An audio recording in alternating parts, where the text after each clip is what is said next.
ते मागच्या काळामध्ये आपल्यावरती राज्यभरातून अनेक वेळेला टीका होताना बघायला मिळालेल्या होत्या. या सगळ्यातलं कसं तुम्ही सर्वाइव्ह केलं? आता रात घेई बात घेई प्रत्येक गोष्टीचं मागे उकरून काढण्यामध्ये माणसाचं आयुष्य पुढे चला पुढे बघू.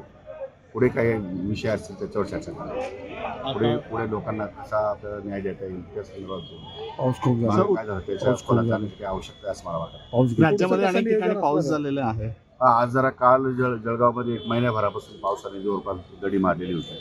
तर काल बऱ्यापैकी पाऊस झालेला दिसतोय मला काल आणि आज. आणखी कदाचित 1-2 दिवसात पाऊस पडेल आणि शेतकऱ्यांना दिलासा चांगला मिळेल असं मला वाटतं. जळगावात एक बॅनर धडकतं, त्यामध्ये उत्तर महाराष्ट्राला अन्याय असं बोललं जातात आहे. मंत्रिपद अद्यापही मिळालं नसल्यामुळं अनेक कार्यकर्त्यांनी ते मला बॅनर नाही सांगता अनिल ते पाटील त्या पक्षाचे नेते बघू शकतात.